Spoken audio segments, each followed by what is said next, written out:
Ja oikein hyvää sunnuntaimua 15.6.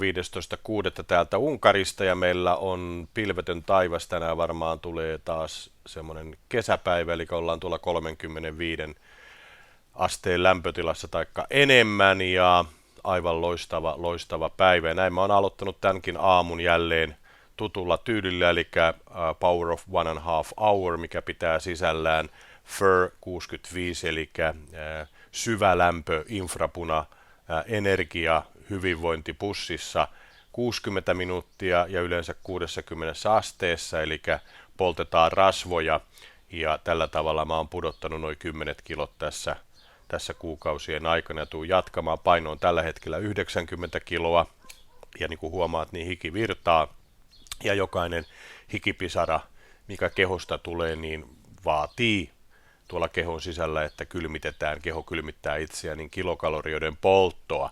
Ja elokuussa ollaan 20. päivä sitten ihan varmasti tavoitteessa. Tässä on 5 kiloa edessä, eli pari kuukautta aikaa aivan ihanne pudotusta tuolla 8.5.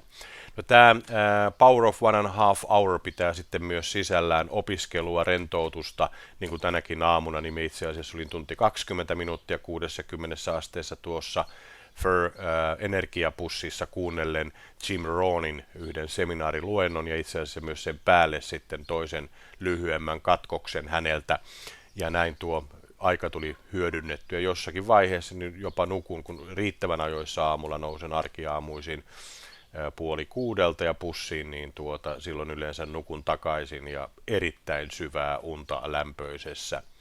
Mutta näin viikonloppuna sitten pikkusen myöhemmin nämä pusseilut ja vähän toisella tyylillä ja sitten tänään tässä Power of 1.5 Hour, niin edessä on vielä sitten steppikoneella juttua ja sitten myöskin painoharjoittelua ja sitten mikä on uutuus meillä tulossa Unkarin markkinoille, suomalainen keksintö, josta tullaan sitten tuutte näillä Facebookissa meidän kotisivuilla ja samaten mun journaalissa niin näkemään lähiviikkoina lisää informaatiota siitä, miten reenataan vatsalihaksia, selkälihaksia ja saadaan ryhtikuntoon. Ja todella mahtava laite, jota mä oon nyt käyttänyt, mutta odotellaan vielä jokunen aika.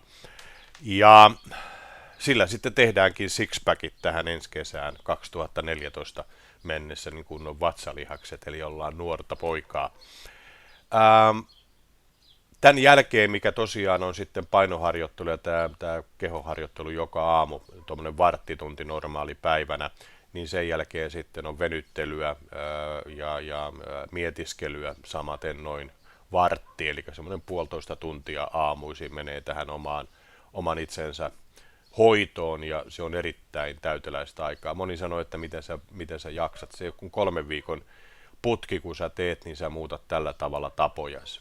Se vaatii itsekuria, se vaatii jämptiyttä ja se vaatii motivaatiota ja mulla se motivaatio todella on ollut jo aikoja sitten, kun 125 kiloa oli ja nyt on todella hyvä olo. 90 ja vielä paremmaksi mennään.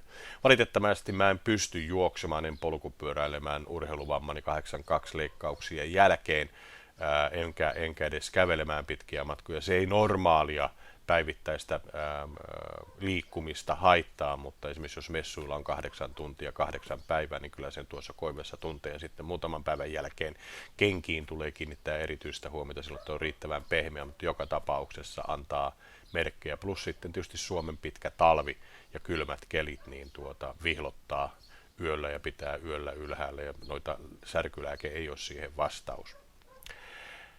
Tässä sunnuntai ja otetaan relax, otetaan rennosti, muistakaa levätä, muistakaa syödä hyvin, muistakaa liikkua, pitäkää itsestänne hyvää huolta, pitäkää hei läheisistä hyvää huolta, muistetaan kiittää, muistetaan olla kiitollisia.